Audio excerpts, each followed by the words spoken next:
This is a power band diagonal press. So I have a power band here and I'm just gonna stand on it and hold it underhand, starting with my elbows in snug to my torso, a light brace of the core to not lean back.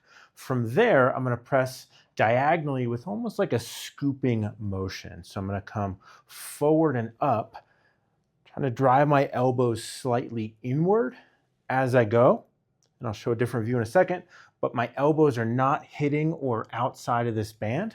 My elbows are inside the band with a fairly vertical forearm.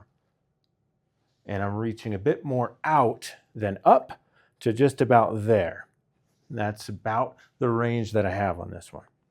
What I want to try to avoid are a couple things. One is leaning back. So a lot of times as I'm working on shoulder engagement, folks, as they get under fatigue or load at the shoulder, they'll try to compensate by arching their lower back, and they'll feel pain or pressure or just working in the lower back. And so I want to start by almost exhaling, get my rib cage down, a light brace of the core, and then come up.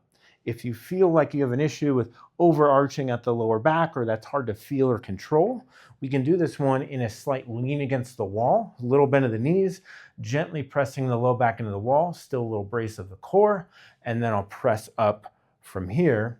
And that actually works really nicely to take the low back out of the equation. So that's an option there. From this front view, I want to make sure that my elbows don't flare out or don't end up kind of pushing into the band. That's shoulder internal rotation. So if you've worked with me on shoulder stuff or watched any of my shoulder videos, you know that I'm often viewing stability of the shoulder through external or outward rotation. This engages some of the muscles in the back and side of the shoulder that help to keep things moving really nicely. If I flare my elbow out, I'm kind of falling into this internal rotation position, and that can, if I exaggerate that, lead me to shrug up and forward, and that's not an optimal mechanic. And so as I kind of palm up, gets me pre-rotated in the right position, but then as my arm bends, I want my elbow to stay under my wrist and not flaring out. So I'm gonna come here and I'm gonna make sure this check mark that my elbows are inside the band. Where I want to feel this is maybe a bit here around kind of the deltoid area, but also somewhere here, kind of back part of the underarm area. Often that is, folks think that's the lat. In this motion going upward, this is actually a muscle called the serratus anterior, which can help with shoulder blade movement and stabilizing the ribs actually. And so getting that working, once we turn that on, folks are often surprised how quickly they might fatigue. And if you're only feeling it up here, the first thing I would check is one, or is your elbow flaring out? If it's not, but you're still only feeling it up top, you might be going too much straight up. And this is kind of uncomfortable. I'm kind of bunched up.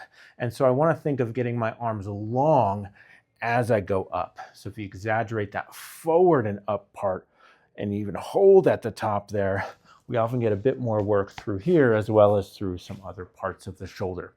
Key in this one, as on any, is that it shouldn't be uncomfortable. Also want to avoid as a front view as I come up, as I don't want to shrug up.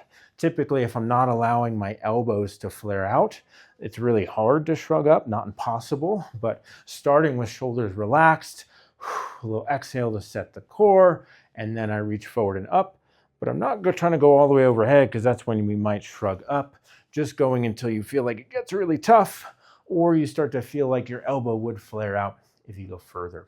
So that's a power band press. It can be a really nice one because all you need is a band. You don't need any other equipment. You can just stand on it, maybe lean against a wall, but otherwise you are in business. So give it a shot and let me know what you think.